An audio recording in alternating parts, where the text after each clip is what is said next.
Primeiramente, boa tarde. Boa tarde. Fico feliz de estar aqui hoje. Deixa eu só dar um... Não sei se vocês, na hora que entraram na sala, leram o slide.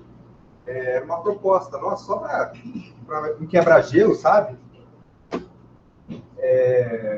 Como se fosse uma charada, ou um padrão, né? Vocês chegaram a olhar isso aqui? Ou vocês nem prestaram atenção nisso? Tá, é o seguinte, eu vou dar um minutinho só, para vocês tentarem identificar esse valor aqui, ó. Quem consegue identificar qual seria esse valor? Só seguir os padrões. Vamos aumentar um pouco o letra.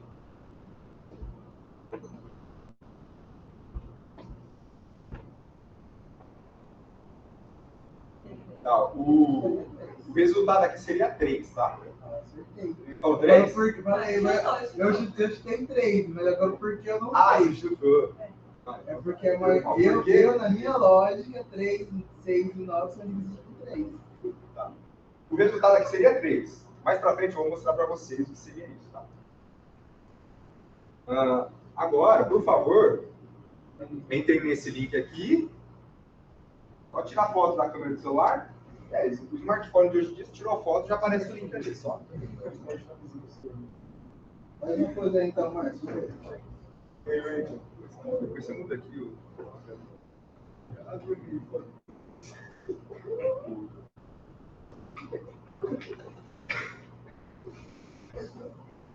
Não vai não.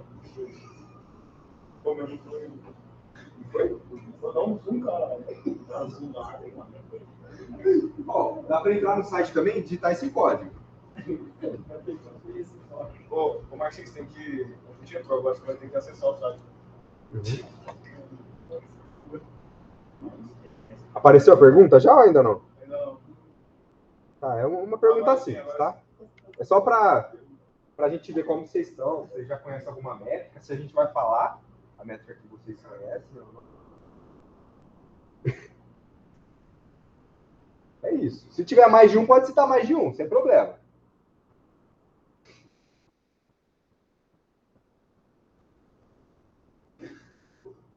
Quando ela ficar no meio e grande, quer dizer que foi citada mais de uma vez a palavra.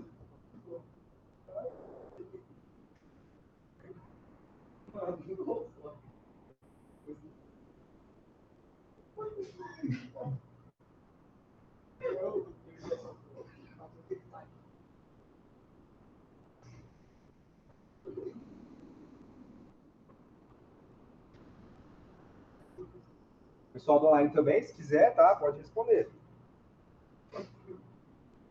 Vale escapes, índice H, fator de impacto. Tem umas 3 palavras diferentes para fator de impacto ali. Bem diferente, né? Fator de impacto.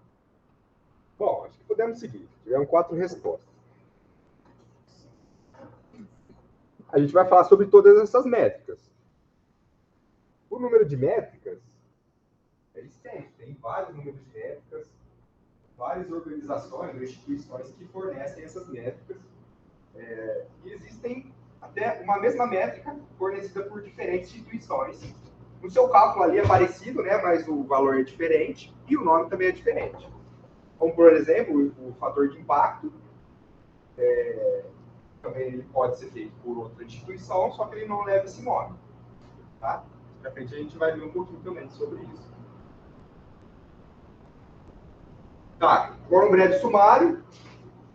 A aula hoje é mais, assim, é mais solta, sabe? Mais rápida, mais simples. Porque a gente optou em falar apenas sobre os principais indicadores, né? As principais métricas. Em pesquisa, que essas métricas elas são para autores, né? E revistas, jornais, periódicos também. Então, primeiro uma introdução, depois alguns conceitos, só para deixar bem claro a apresentação a seguir. Depois vamos falar sobre o fator de impacto, o Journal Citation Indicator, o Qualiscaps, o pessoal conhece o Qualiscaps? O índice H, e dentro do índice H, né, o Google, na verdade, o índice H é uma métrica que o Google adotou. A gente também vai ver a mediana H5, vou explicar o que é para vocês. E o I10. O I10 eu acho, assim, eu ouvi falar faz pouco tempo. Eu acho que vocês não tenho certeza, mas talvez vocês não conheciam ainda. Sobre as altimétricas, que seriam as métricas alternativas. É recente essa ferramenta, eu estou achando interessante. Tem suas limitações, mas é muito interessante. E depois vamos falar sobre a Declaração de São Francisco. Na verdade, o Gabriel vai falar. O Gabriel está aqui comigo hoje. Vamos lá, então. Então, introdução só para vender o nosso peixe, né? Para falar por que seria importante conhecer esses assuntos, né? Primeiro, tem uma palavra que o pessoal se refere também quando vai falar sobre métricas. Palavra um pouquinho mais antiga, né? O pessoal que usa é um pouquinho mais antigo, que é cientometria. Pela palavra, assim, já dá para ter uma ideia, né? Que é a ciência e metria de métrica. Métrica da ciência. Tá certo? É difícil ver esse termo, mas ele existe, tá? A cientometria, ou as métricas, né? Seria o estudo da mensuração e quantificação do progresso científico e tecnológico, estando a pesquisa baseada em indicadores bibliométricos. Certo? Então é isso. É basicamente você pegar, mensurar, né, quantificar como que está sendo a evolução, o progresso da ciência, das pesquisas, expressando isso em números, quantificar. Certo? É uma análise quantitativa que complementa, ela deve ser utilizada para complementar opiniões e julgamentos. Deve ser utilizada como uma métrica para complementar. Não deve ser utilizada sozinha. Alguém pode começar?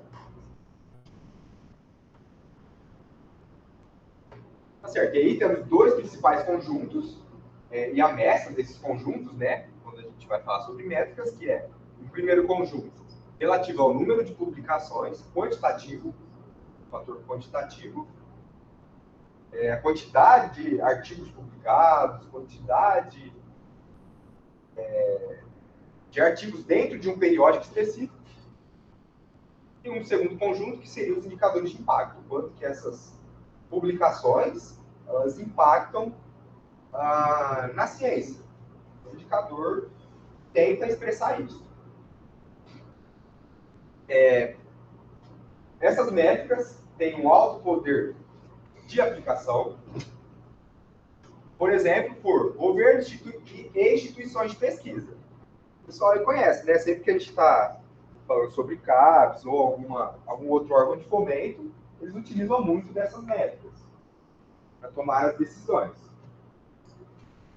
Também é utilizada para, eles mesmos utilizam, né, como forma de implementação de formas de apoio. Eles implementam formas de apoio. A partir do conjunto de métricas, eles olham, assim, dá para olhar um panorama geral de como está o número de citações ou a qualidade das citações em diversas áreas como um todo, ou em diferentes instituições, dá para comparar entre diferentes instituições. E a partir disso, eles implementam essas formas de apoio. Verifica qual periódico, ou revista, ou instituição precisa de mais apoio. Com isso, despendem o seu dinheiro para isso. Para o desenvolvimento tecnológico e científico.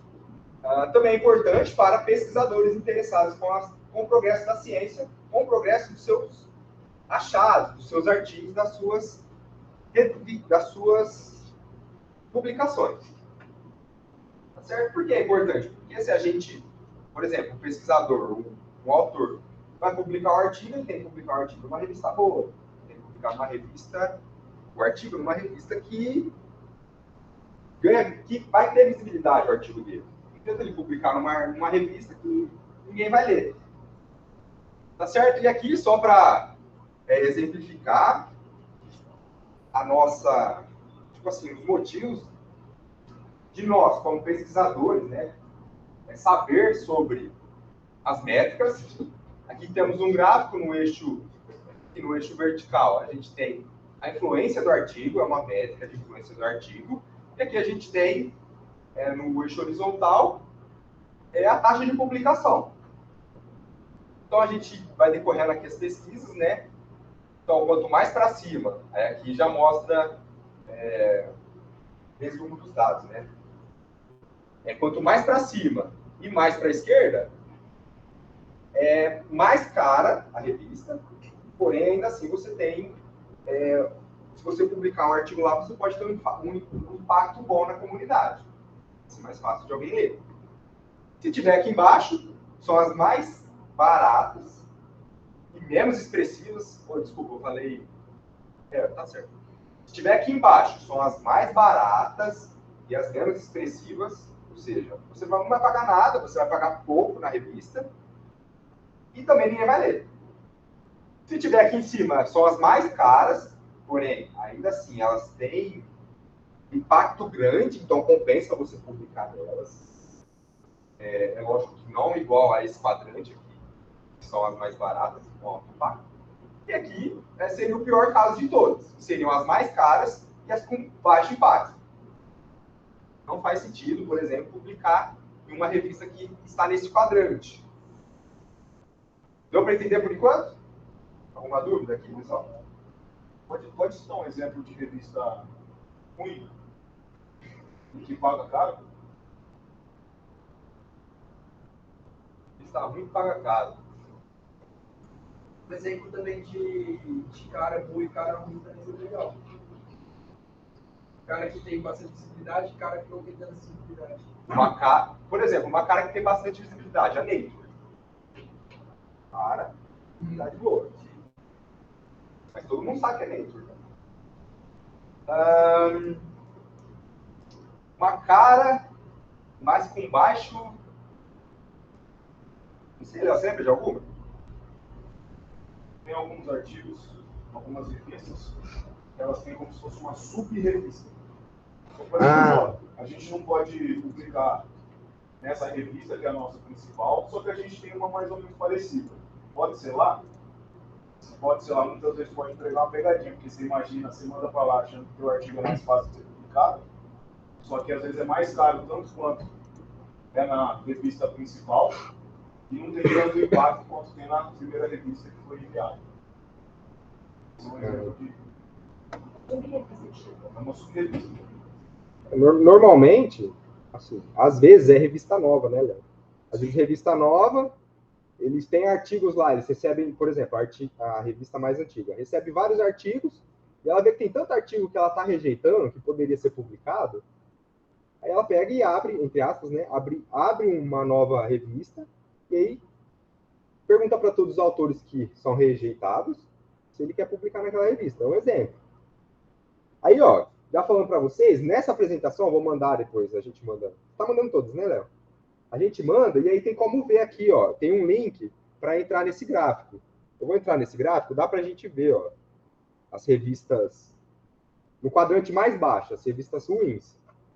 Só que aqui não está separado por área, tá? Então, aqui um exemplo de uma revista ruim. É a Journal of Physical Therapy Science, que acho que seria pior.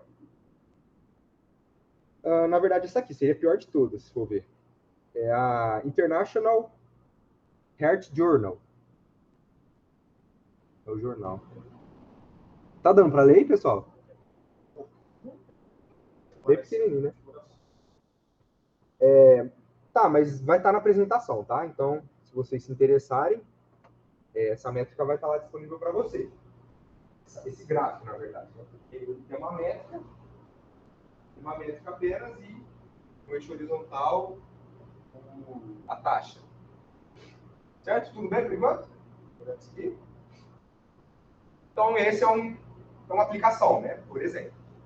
E alguns conceitos, só para a gente ter ideia, né, de como vocês estão por dentro dos jargões, né, por dentro dos conceitos. Então, Open Science, ou Open Access, vocês conhecem, sabem o que é? Alguém poderia falar? É tipo grátis. É tipo grátis. Open Access é grátis. Aí, Open Science é grátis também, mas assim, a gente, quando fala em Open Science, a gente pensa em um movimento. Tá certo, lógico, tá certo a sua resposta. Mas quando a gente fala em Open Science, a gente pensa em um movimento que é para abrir a ciência, entre aspas. Tá? Periódicos. Periódicos é qualquer jornal, revista, né? A gente chama de periódico porque ele publica com uma certa periodicidade. Então, uma revista é um periódico, tá? Publicação ou literatura cinzenta. Publicação cinzenta e literatura cinzenta. Já ouviram esse conceito? Seria basicamente isso. Que não passou ainda para a revisão, pela revisão por pares. Um artigo pré-print chega a ser considerado Literatura cinzenta. Pré-print, vocês sabem o que é?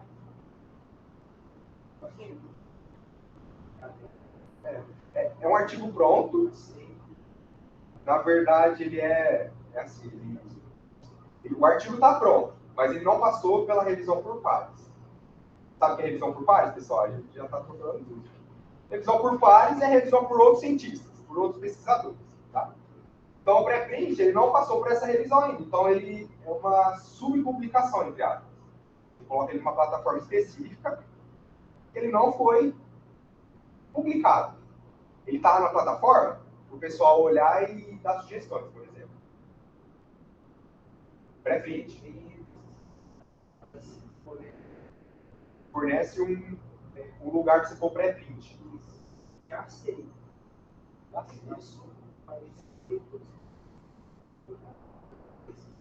Não ainda está muito exposto no Você fala, tipo assim, Pode terminar.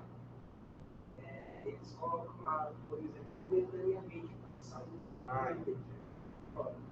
vão ter outros artigos que vão compor o próximo número. Como? Esses dois, eu já vi acontecer casos. Por exemplo, demorou muito a revista para poder sair naquele número e por alguma coisa ela mudou o seguinte. Ela lança um número e coloca lá o post. Tá. Nessa ocasião eu não tinha visto ainda. Tá? Entendi. Você mandou, foi aprovado, mas eles não publicaram. Deixaram como pré-print.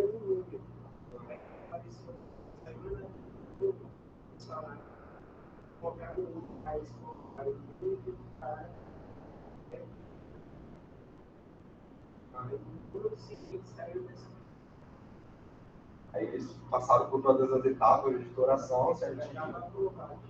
Está até aprovado. Mas eu acho que foi erro deles, viu? Não ia sair do número. Você é tal. Sabe o número e não está.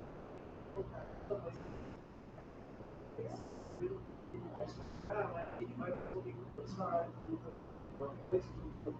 Era melhor um artigo outro número, aí eles não sabem quando colocaram o número baixo, né? Aí no número seguinte ele saiu. Já estava aprovado. Tá, nessa ocasião eu não tinha visto ainda, mas também seria uma literatura assim. Concorda? Seria uma literatura. Aquelas publicações também de TCC,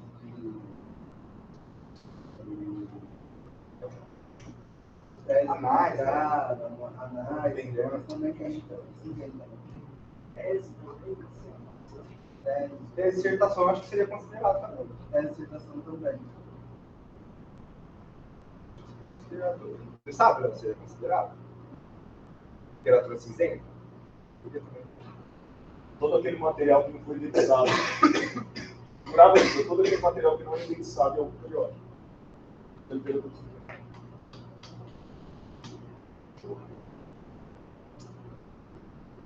Peer review, a gente já falou então, que seria a revisão por pares, né?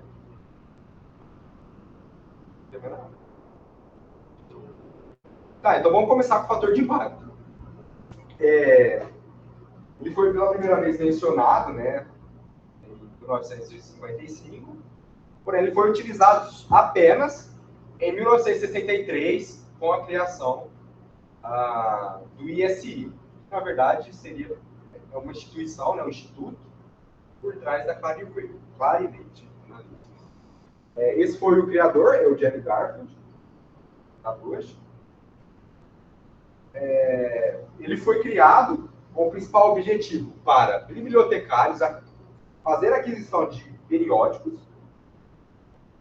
Ele anualmente ele é calculado, né, e é publicado na Journal Citation Reports, pela Journal Citation Reports. Então, esse Journal Citation Reports é uma publicação que acontece todo ano por essa empresa aqui, Clarivate Analytics.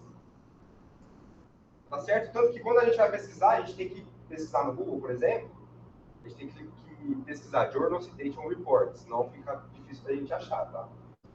A gente não pesquisa a Clarivate Analytics ou Instituto de Informação Científica. Tá? Então, o fator de impacto, ele é o indicador da influência, ou seja, do impacto do conteúdo, de um conteúdo na comunidade acadêmica.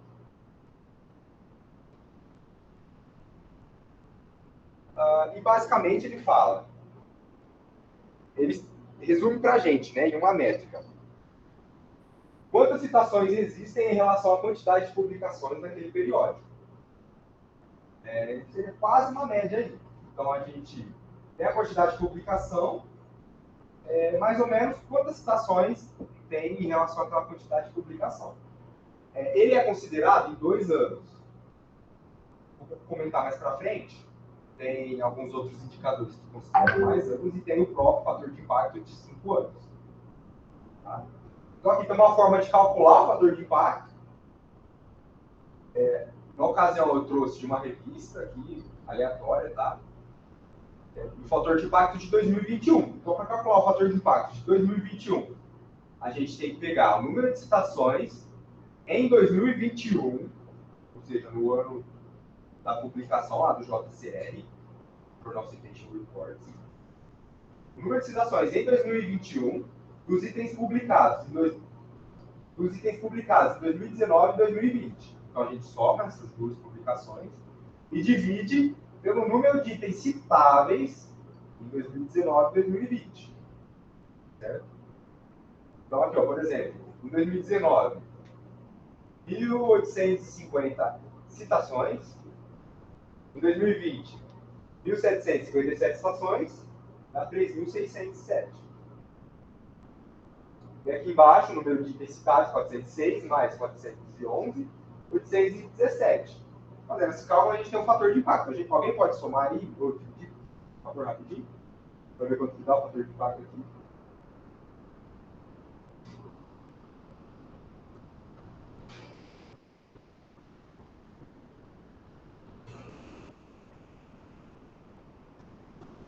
Pode ser isso aqui direto. Falei que tá meio pequeno, né? 0,0044. Nossa, aí atrás ele tá muito duro. Quanto deu? 3.000. Nossa, Gabi do céu. 3.607. 3.607, tá? Não é 3, 817. 0,0044. Mais os quebrados. isso. Não. Que você... Deu Porque a sua calculadora está em português. 4,4. 4,4. Aquela vírgula ali seria o nosso ponto. Seria o ponto que está em inglês. 4, então o fator de impacto dessa revista é 4, alguma coisa ali. Para a educação física, é um fator de impacto muito bom. Essa aqui era a The Journal of Strength Conditional Research. O pessoal aí que conhece mais, que está na área de treinamento, conhece essa revista. Eu não entendi muito bem a diferença dessa divisão. Em cima, o número de citações, embaixo, o número de itens citados. Qual seria a diferença deles? De itens citáveis. Eu falei citados, eu falei errado. Itens citáveis. Mas O número de artigo. O item citável seria um artigo. Ela tem 15 artigos que podem ser citados. E aí teve 40 citações. Que nem em 2019 ela teve 406 artigos dessa revista. Em 2020, 411. Então é claro. E o de cima é quantas vezes essa Quantas revista citações? foi citado em outros artigos de qualquer revista. De qualquer revista. E um adendo aqui. Isso aqui ela é feita pela Clarivate Analytics. Então ela só considera as revistas que estão indexadas na Web of Science, que é quase como se fosse a Clarivate também. Tá? Então, ela só considera as revistas que estão indexadas nela. Tem algumas coisas que ela não consegue capturar, as citações. Tá? Por exemplo, TCC ela não consegue capturar, TCC, Verso, ou algumas revistas brasileiras. Tá? E existe esse fator de impacto com ou sem autocitação. Alguém sabe o que seria autocitação? O próprio nome diz, autocitação. Por exemplo, eu publiquei um artigo falando sobre propondo uma equação antropométrica. Eu vou lá, vou fazer uma revisão. Uma revisão de escopo, qualquer revisão eu já pego e já me cito. Então, isso é uma autocitação. Tá? Mas aqui, na ocasião, é do fator de impacto. Então, é para avaliar a revista. Então, sempre que ela se autocitar, a revista se citar, não é considerado no cálculo. Tá? E aí, como eu falei, tem também o fator de impacto de 5 anos. É menos comum, mas tem as suas limitações, né? Porque, por exemplo, uma revista que é mais nova, ela sofre uma influência aqui, de 5 anos. Eu nem sei se tem como calcular. Tá. Então, tem essas formas do fator de impacto. Calcular o fator de impacto. Fator de impacto normal, sem autocitação, ou de 5 anos. Tá? Que considera 5 anos anteriores. E aí tem algumas fortalezas, né? Algumas limitações. Por exemplo, o fator de impacto, ele mede, de fato, né, o impacto que aquelas publicações, ou aquela revista, na verdade, ela gerou na ciência, né? Então, eu publiquei X artigos foram citados. Isso é um indicativo de impacto, seria um indicativo de impacto. É um sinônimo de qualidade, então, sempre que algum pesquisador ele publica em alguma revista, tem um fator de impacto de 4, e normalmente ele está acostumado a publicar, na área dele, por exemplo, ele costuma publicar em revistas que tem fator de impacto de 1. Aí é um sinônimo de qualidade aquela revista. Tá? Tem algumas informações importantes aí, tem algumas instruções importantes que o Gabriel depois vai falar depois, sobre o uso pura e simplesmente das métricas, mas é um sinônimo de qualidade. Isso a gente não tem como negar. Hoje em dia, né, hoje na cultura nossa, científica, é um sinônimo de qualidade. Normalmente o fator de impacto para a revista traz um maior número de submissões, ou seja, uma revista que tem um fator de impacto bom, os pesquisadores crescem o olho, né, e mandam todas as submissões para aquela revista. Se tiver uma lista, por exemplo, de 10 revistas, e ele está indeciso, ele vai na que tem o maior fator de impacto. Outra fortaleza, né, uma coisa que é boa, o fator de impacto que reforça, entre aspas, a Open Science, o Open Access, porque artigos que têm Open Access são mais fáceis de ser citados, só por isso. Então é uma forma de forçar aí o Open Science, que seria o movimento para a ciência aberta. Tá? Não considera a literatura cinzenta, então ao mesmo tempo que é um ponto forte, que assim, ela tem menos viés, também é um ponto fraco. Dependendo do ponto de vista, pode ser considerado um ponto fraco. E aí tem outras formas. Aqui eu trouxe só para mostrar que tem outras formas ainda, tá? Que são mais fortes, são mais confiáveis. Que seria o Journal Impact Factor, essa é a sigla dele, tá? O percentil dele, ou seja, pega o fator de impacto, separa todas as revistas que são do mesmo grupo, que falam sobre o mesmo assunto, e aí faz os percentis. O percentil vai de 0 a 100. Se a revista tiver no percentil 100, quer dizer que ela 100%, 90%, na verdade, percentil 99%. Se ela tiver no percentil 99%, quer dizer que 99% das revistas estão abaixo dela. Se ela tiver no percentil 50%, quer dizer que ela está na média. Então dá para a gente ter uma ideia aí, pelo Journal Impact Factor, percentil. Também tem o rank, ele pega o número de revistas e pega todas as revistas de uma mesma área e aí ranqueia elas, em primeira, segunda, terceira, quarta, quinta e assim vai. E a partir disso ela te classifica um ranking. Ela te dá um ranking. Então, por exemplo, o nome certo não é educação física, tá? Mas se tivesse uma categoria lá, educação física, iria ter 100 revistas. Poderia estar no 1/100, ou seja, primeiro de 100, ou 20/100, 20º de 100. Tá? Então, onde seria isso? Seria um ranqueamento.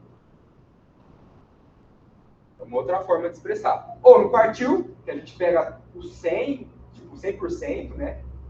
Seriam todas as revistas que fazem parte daquele grupo, e dividir por 4, entre aspas. O primeiro quartil seria, por exemplo, se eu tenho 100, as 25 primeiras estão no primeiro quartil. Da 26ª até a metade, né, até a posição de 50, está no segundo quartil, e assim vai, terceiro e quarto. Certo? Também tem o Impact Factor de 5 anos, que também deixa o fator de impacto dessa métrica mais forte. Um ponto fraco é para periódicos novos, né? Então, normalmente não tem fator de impacto. E também tem dificuldade de aumentar o seu fator de impacto. Também um ponto fraco é a dificuldade para comparar as áreas. Fica difícil comparar um pesquisador, por exemplo, da educação física com um pesquisador que estuda câncer, por exemplo. Uma revista que publica sobre câncer, uma revista que publica sobre assuntos relacionados com a educação física. Quanto maior o impacto, maior é a tendência de crescimento. Então, fica complicado comparar revistas que já estão aí há um tempo, já têm um fator de impacto bom, com revistas que têm um fator de impacto ruim. Ela não mede a qualidade do pesquisador e da pesquisa, né? E periódicos que publicam muitos artigos, mesmo normalizados, eles podem ser ponderados, né? Eles podem ser mal classificados por conta disso. Tá. Tem um ponto ruim que também seria bom, né, entre aspas, seria para aquelas revistas que publicam sobre metodologia, sobre guidelines, elas teriam um fator de impacto muito grande, né? Ficaria difícil de comparar com outros.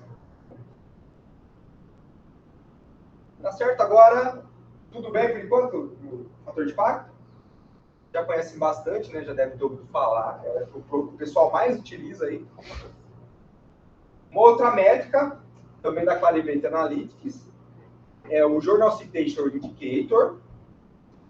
Ele é um pouquinho mais complexo, tá? Ele é derivado do Category Normalized Citation Impact. É uma outra métrica. Eu nem vou explicar nessa apresentação como ela é feita, essa métrica, tá? Mas eu já adianto que ela é normalizada, né? Então, ela leva em consideração os artigos, os periódicos daquela área.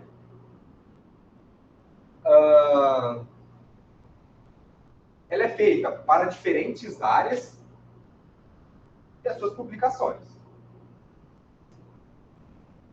E as publicações dentro da área, tá? Então, separa em categorias. Ela considera as diferentes áreas e as publicações dentro dessas áreas. Ela é feita com base em 3 anos anteriores, tá? Diferente do Impact Factor, que é 2. E ela traz uma ideia para a gente do impacto relativo da citação em um determinado periódico, sempre comparando com a média geral de citações daquele periódico, daquele assunto. Tá certo? Vou passar mais para frente, para ficar mais fácil de entender. Então, já trouxemos aqui, né? Ele exige um computing power considerável, ou seja, é uma forma de calcular um pouquinho pesada, precisa de computador, por exemplo, para isso. É uma métrica bem difícil de calcular, porém ela dá um valor simples, fácil de ser interpretado. Tá? Então, o JCI, o Journal Citation Indicator, ele é calculado de tal forma que se esse indicador for igual a 1, ele significa que está entre a média mundial. Se for maior que 1, acima da média. Se for menor que 1, abaixo da média. E se for 2, o dobro da média. Dá para a gente ter uma ideia de como seria esse indicador. Tá? E aí, como encontrar? Então, primeiro, a gente é obrigado a ou utilizar uma VPN de uma instituição, uma rede, seria o Wi-Fi, né? uma rede de alguma instituição que tem vínculo, que paga o direito de utilizar a Clarivate Analytics, ou a gente utiliza a VPN, que seria a mesma coisa praticamente. Você pega o seu IP, é como se você pegasse o seu endereço do seu computador eletrônico, né, o IP, e transferisse para uma instituição, como se você estivesse utilizando o Wi-Fi da instituição. Então, a gente teve capacitação disso, o Pedro falou sobre o VPN, então não vou abordar muito sobre o VPN. Como a gente está aqui na escola, a gente consegue utilizar pela própria internet da escola, porém, tem uma forma também, para quem não é da USP, não tem o VPN, é de uma outra instituição, que é fazer o login no portal CAPES. Todo mundo aqui tem acesso à USP, à VPN? Ela não tem? Eu vou fazer aqui então rapidinho, só para mostrar como seria para quem não tem acesso à VPN e nem à internet, tá? Então aqui na apresentação vai ter aqui o link, tá? Vou clicar aqui, ó. Nossa, foi bom. Tá, vai entrar no link no periódico da CAPES, é só clicar aqui em acesso café, escolher a instituição. Por exemplo, aqui a gente está na USP. Se fosse outra instituição, você ia colocar outra instituição. Você está sem nenhuma instituição atualmente, né? Tá, mas eu vou mostrar mesmo assim, ó. Então a gente procura aqui USP. Aqui.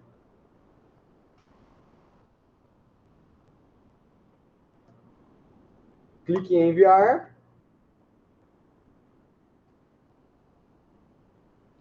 Pronto, a partir daqui você está conectado. Aqui em cima, é como se você estivesse também utilizando uma VPN. A partir dessa janela aqui, a gente consegue ver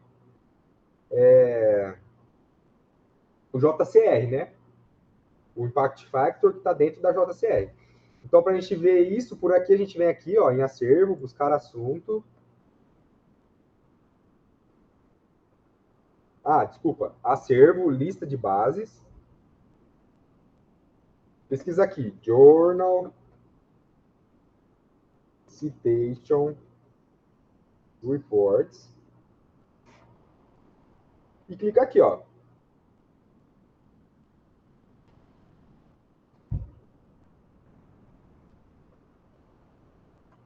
Pronto, a gente já pode usar. Já está pronto para utilizar. Se a gente não tivesse feito esse procedimento, a gente não ia conseguir entrar nesse site. Tá? A gente ia entrar no site, não ia aparecer esse campo para a gente pesquisar. Se você tiver ou no Wi-Fi da USP ou com a VPN ligada, é mais fácil. É só você abrir uma nova guia, pesquisar aqui JCR, no Google mesmo. Ah, o meu tá salvo. JCR, tá? Enter. Esse jcr.clarivate você já pode clicar aqui, que já está aqui para pesquisar, tá? Dá uma sugestão aí, pessoal. Uma revista? Sports Medicine. Vai escrever o nome da revista, vai aparecer aqui. Opa.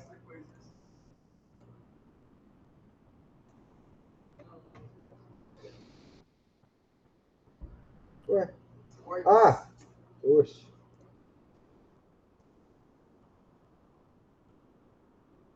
Vou voltar aqui.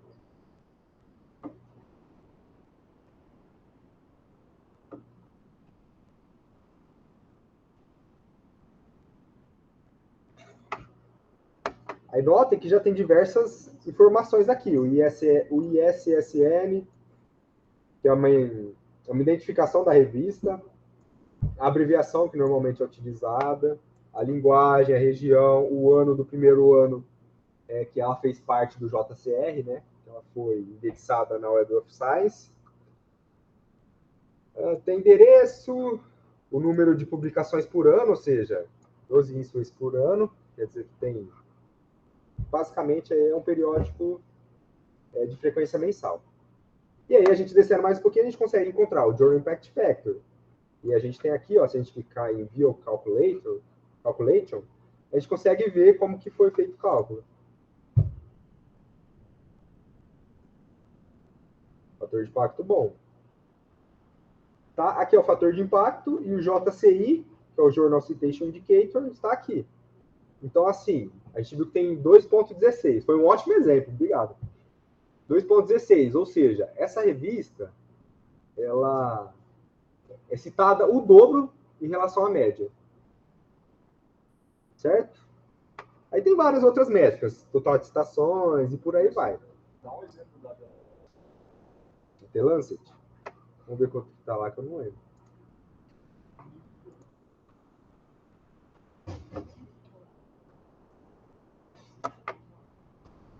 Deixa eu ver só o Lancet.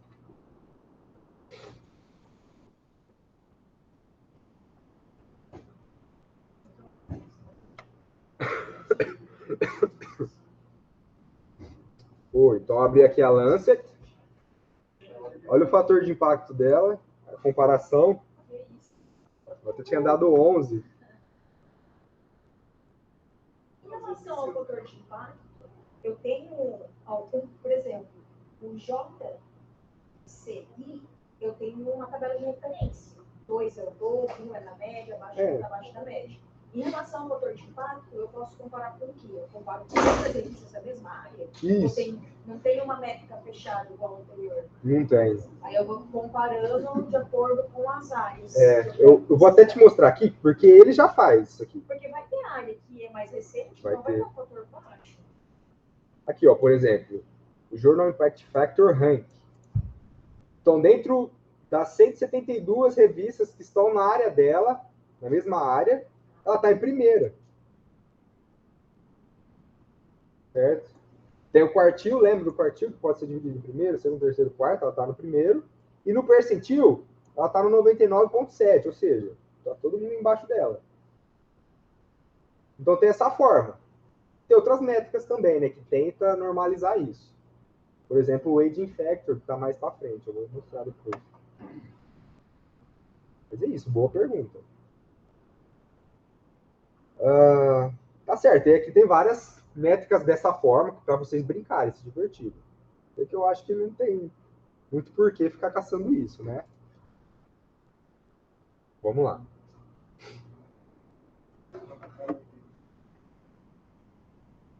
Então, fácil de encontrar, principalmente para quem é da USP. Muito fácil. E aí tem a Qualis. A Qualis, ela é... Alguma pergunta, pessoal? Até aqui. Tudo certo, né? Então tá bom. Agora, a Qualis, ela foi criada para avaliar programas de pós-graduação inicialmente. Ela não tinha sido inicialmente criada para avaliar periódicos. Tá? Ela é feita pela CAPES. Essa métrica nos dá uma ideia sobre quais periódicos publicam os artigos oriundos dos programas de pós-graduação. Então, a gente tem que tomar um certo cuidado para utilizar essa métrica. Tem uma certa discussão na literatura, né? O pessoal aí que mexe com isso está discutindo muito sobre o uso dessas métricas. Porém, a gente ainda utiliza ela aqui na EFERP mesmo, para conseguir a bolsa CAPES, você é obrigado a utilizar essa métrica. Depois eu posso até mostrar para vocês, para quem tem interesse em carreira acadêmica. É importante. Tá? Não sei até quando o pessoal vai utilizar isso aqui, mas tudo bem. Eles estão com promessa de reforma. Tá? E aí, basicamente, é uma métrica que divide em estratos. Tá? Então, tem o extrato. Aqui em cima é sempre os maiores, tá? Os melhores.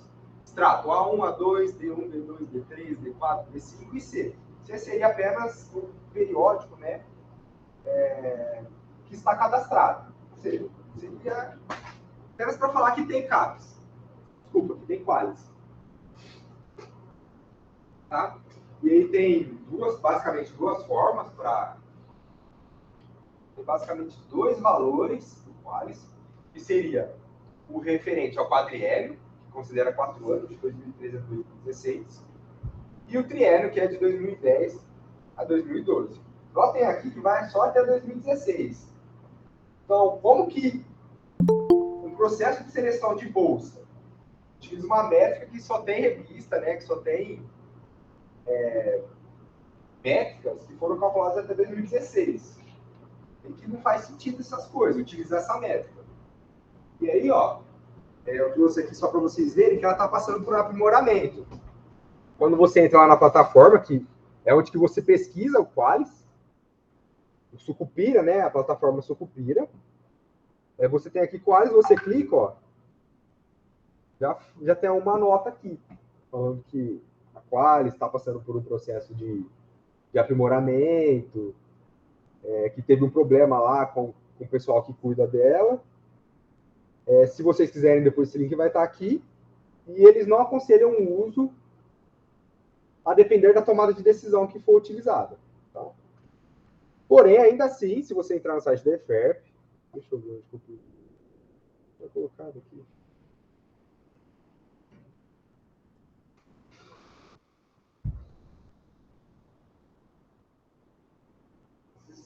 Vim aqui em pós-graduação.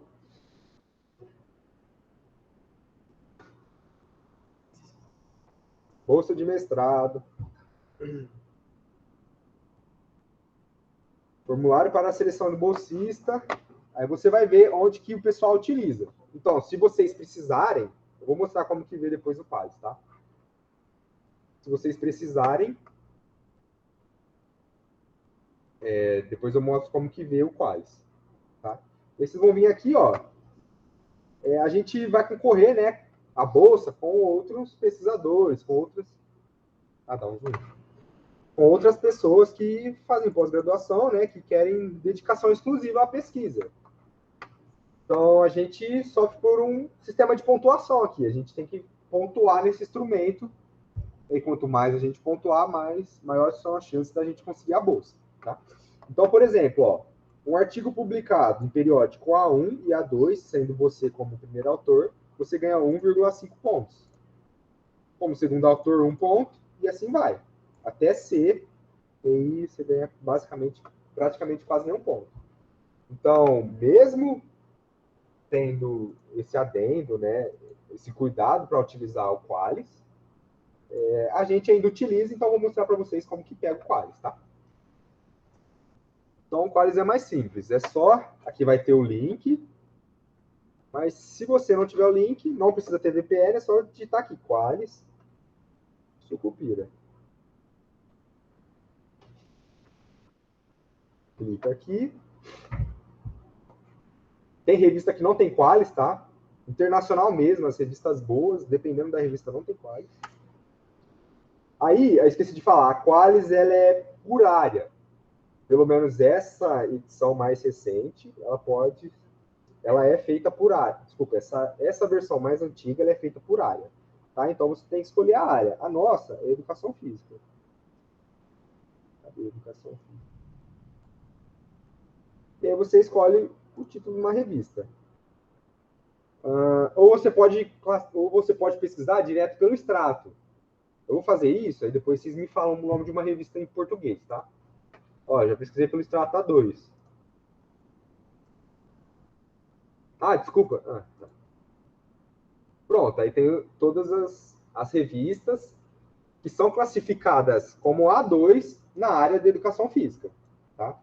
Então, ó, já pega essa Acta Ortopédica Brasileira.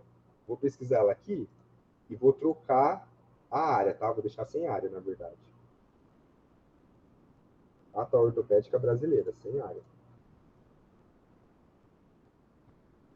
Deixa eu educação física aqui. Tá. Então, ela tem uma classificação para a área de biotecnologia, uma classificação para ciências biológicas e uma classificação para educação física, tá certo? Então, só para mostrar que ela é feita por área. Alguém pensou aí em alguma revista brasileira? Rapidinho.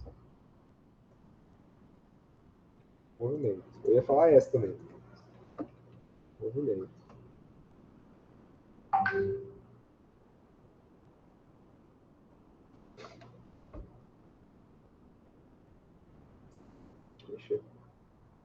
Aqui, ó, movimento. A2 em educação física. Certo? Então, se precisarem, algum dia, facinho de pesquisar. Tá acabando, viu, pessoal? Tá, agora tem o índice H, ele é feito, ele é calculado, né? É uma métrica que foi aderida pelo Google. Foi esse esse cara que inventou, George, criado em 2005. E H5, né, tem índice H5, que se refere a 5 anos. Tá? Então, assim, considerando 5 anos. Então, o índice H de um autor da revista, autor ou revista, ele pode ser o autor da revista, é o maior número H, tá, ok, pelo menos H artigos naquela publicação foram citados pelo menos H vezes cada. Um pouquinho difícil, né, de entender. Então, basicamente, aqui tem um exemplo, tá? O número de papers, ou seja, H papers, número de papers e número de citação. H papers tem que ser igual a H citações. Ou seja, o número de citações tem que ser igual ao número de papers. A partir disso que a gente vê o índice H. Um pouquinho difícil para entender no início, mas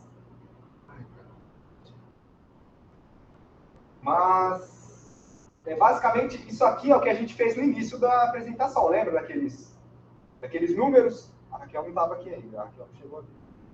Tinha vários números na tela, tinha um padrão, aquele padrão era para a gente identificar o índice H. Era a forma que a gente utiliza o índice H. Aí não sei se vocês lembram, ó, os números lá eram 17, 9, 6, 3 e 2. Como que a gente faz para ver esse fator, esse índice H? Nessa ocasião, ó, o índice H foi 3. Então, pensa assim, cada número aqui representa um artigo e o número de citações que ele tem. Então, aqui, ó, um artigo com 17 citações, um artigo com 9 citações, um artigo com 6, um artigo com 3 e um artigo com 2. O índice H basicamente é isso. Ó. Eu tenho 17 artigos. Tenho 17 citações, mas eu tenho 17 artigos? Tenho 17 artigos. Eu tenho 9 citações, mas eu tenho 9 artigos? Também não tenho 9 artigos. Eu tenho 6 citações, mas eu tenho 6 artigos? 1, 2, 3, 4, 5. Não, eu tenho 5 artigos. Eu tenho 3 citações. E eu tenho 3 artigos que têm mais de 3 citações. Deu para entender, mais ou menos? Então, seria isso. O número H de papers que tem um H de citações. Certo? Então, isso seria o índice H. Que é o que a gente viu no primeiro slide. Tá? Aquele padrão. E aí tem a mediana H. A mediana H de um autor, uma revista, é a contagem dentro do H-core. O H-core seria esses valores aqui, ó, acima do índice H. Certo? Então é a mediana. Um outro indicador é o IH. O IH ele se refere a um indicador fácil. Ele se refere ao número de artigos publicados pelo autor que tem mais de 10 citações. Certo? Fácil. Se um autor tem o IH de 3, quer dizer que tem 3 artigos dele que foram citados mais de 10 vezes. Se tem 10, quer dizer que 10 artigos foram citados mais de 10 vezes. Tá certo? E aí, os pontos fortes é a produtividade. É que esse indicador ele fala sobre, ele indica, né, a produtividade e a qualidade. Ele considera a literatura cinzenta, então também pode ser um ponto fraco. Tá?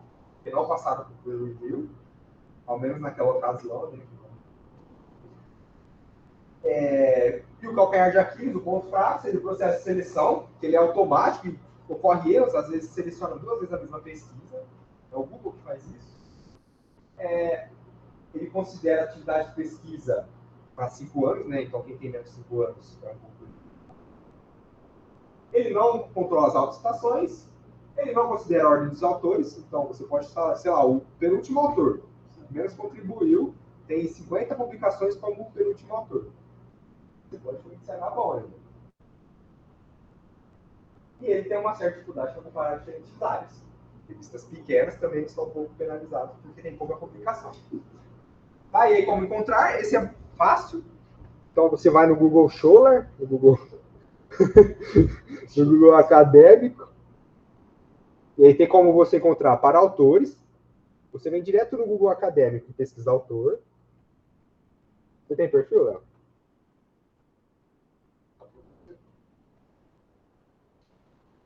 Pesquisou o autor. Aí você pode ver o número de citações, 14. Aqui, ó, esse pesquisador, ele tem desde 2017, então tem uns 5 anos aí, mas ele publicou só em 2020, eu acho. Só em 2021. 14 citações, um índice H de 2, ou seja, eu tenho pelo menos 2 artigos que foram citados 2 vezes, e aí eles estão aqui, ó. Aqui são os artigos, tá? E aqui o número de citações. Então, pelo menos 2 artigos foram citados 2 vezes. E aí, ó que legal, aqui já mostra um erro, ó, um asterisco aqui, tá vendo? Aqui é porque esse artigo aqui, ele tá numa base cinzenta, na MediRive. Nem sei falar. Ele tá numa base cinzenta. E ele é duplicado aqui. O Google identificou ele como duplicado, tá? Porém, ele identificou o artigo de verdade e o artigo na base cinzenta. Então, depois eu tenho que editar isso. Eu tenho que separar porque são coisas diferentes, tá? Agora também tem o índice H para revistas, né? Esses indicadores para revistas. Aí tem um link aqui.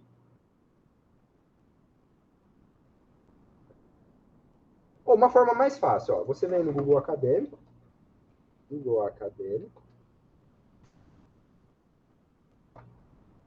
Clica aqui, nessas 3 barrinhas, vem métricas. Aí já pula para o índice H, o mediano H das revistas. Tá certo? Aí aqui ele já lança as principais, né? As que tem maiores índice H. Por exemplo, a Nature tem de 444, ou seja, tem 444 artigos que foram citados pelo menos 444 vezes. Olha que coisa de louco. E aí você pode separar por categoria. Tá bom?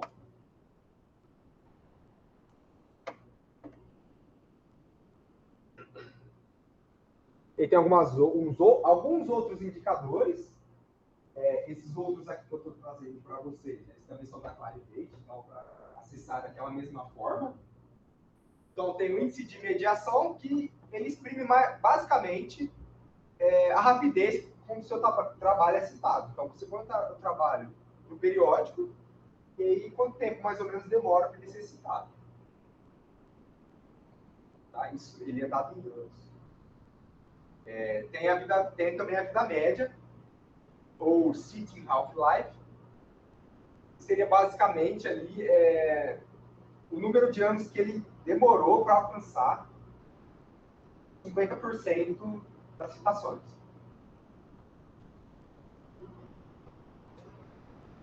Tem também, ainda na Clarivate, o aging factor. Ele é similar ao fator de impacto, porém ele considera quais periódicos contribuíram para aquele número de citações. Tá? Então ele pesa os periódicos que foram utilizados. Aqueles periódicos mais citados têm maior peso quando essa métrica vai ser feita, do que aqueles que são menos conectados, né? Tem menos conexões e são menos citados. Então aqui tem um exemplo de como seria os artigos que se citam mais, sabe, que tem maior impacto ali, que mais influenciam na ciência, eles estão no campo 1 e têm um peso. Aí os que são menos citados, né, os que têm menos conexões, têm menor impacto, estão no campo 2. E os que são fracamente citados estão no campo 3, essas citações estão no campo 3, e aí ele vai pesando para cada campo. Tá certo? O ponto forte deles é que ele é feito com 5 anos, né? Até 5 anos. Também pode ser um ponto fraco. E ele facilita na comparação. Você vai comparar diferentes periódicos. É diferente do fator de impacto. Você tem escolha de comparar diferentes pesquisadores de diferentes áreas. Tá? Também encontramos na Clarivate. Essa eu não vou mostrar para vocês, que já está um pouquinho cansativo já. A gente já está falando bastante sobre Clarivate. Mas está lá naquele conjunto de métricas. Se você procurar lá embaixo, vai ter uma engrenagemzinha, só você usar a engrenagemzinha para essas métricas. Tá? E aí tem as altmétricas, que seriam as métricas alternativas, que seriam os burburinhos, né, os barulhinhos na web. As métricas alternativas, elas levam em consideração tweets, curtidas, comentários em blogs, favoritagens, né, em redes sociais, por exemplo.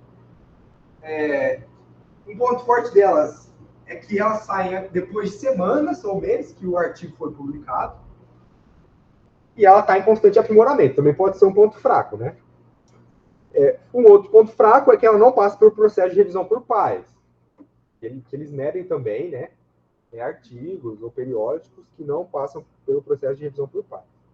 E aí tem alguns sites aqui, eu vou mostrar rapidamente para vocês, tá? O principal, que seria o Altmetrics mesmo.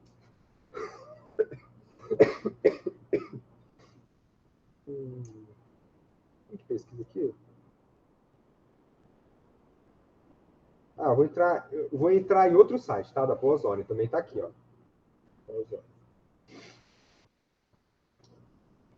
Alguém lembra de algum periódico da Plozone? Peraí.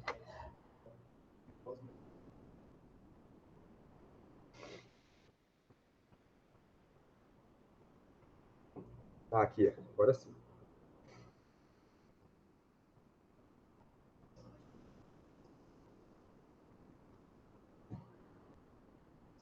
Aqui. Tá, então eu vou ter para a Altmetric aqui, no site da Altmetric. Clico para pesquisadores. Pode falar. Algumas revistas você abre a revista, assim, na cara já tem o Altmetric dela. É disso que você está falando, né, Léo? Aqui, por exemplo, esse aqui é o site que você pode pesquisar. Tá? Eu vou entrar na T-Journal.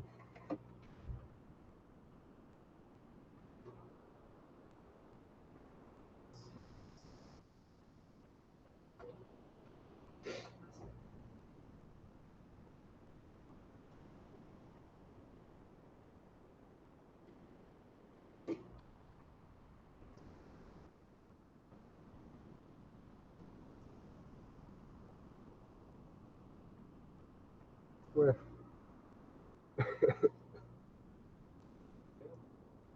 Eu não tô no site aí? Você tá aí já? Não, mas não apareceu. Não, tá aí já. Tem aqueles posts populares. Eu tô achando. Baixo? Baixo? Ali, ó. Vai lá pra baixo. Aqui? Mais. Ali, ó. Onde tá o mais popular. Post popular. Ali no canto direito. Caraca. Clica em qualquer outro. Oxi. Aqui, ó. Altmetrics. Tanto de Twitter, os blogs, Facebook, mencionadas no Google+. Esse Google+, acho que parou de existir. Em vídeos, no Mendeley. E aí ele solta uma métrica que ela está em constante aprimoramento, tá? Essa métrica está aqui, ó. Eu não sei como ela é calculada, tá, pessoal? Eu trouxe para vocês saberem que tem. Tá? Ou vocês podem pesquisar pelo Altmetric mesmo. Eu só não achei ainda o mecanismo de busca aqui. Tá acabando. É tua agora?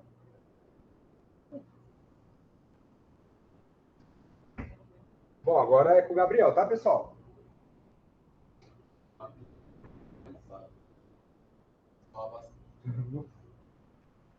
Bom, faço a declaração de São Francisco.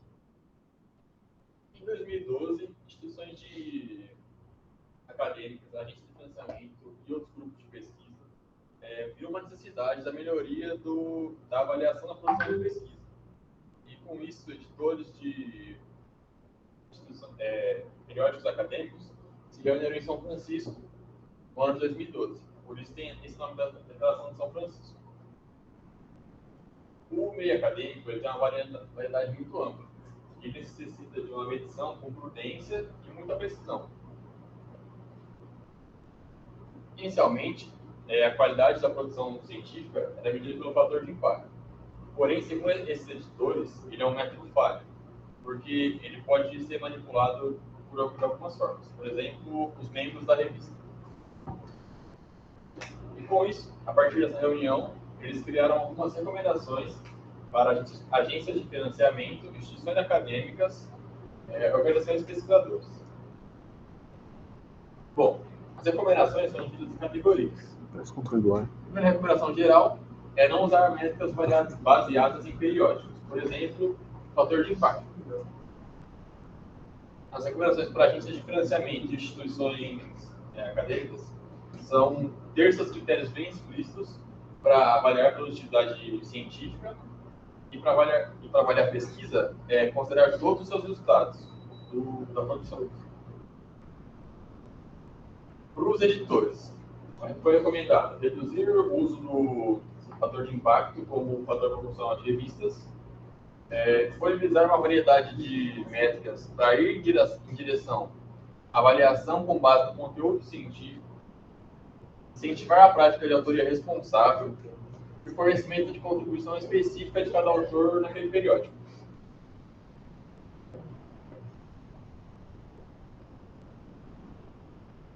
Para organizações que fornecem métricas, para serem abertos e transparentes sobre suas métricas, fornecer os dados permitindo a reutilização sem nenhuma restrição dos autores.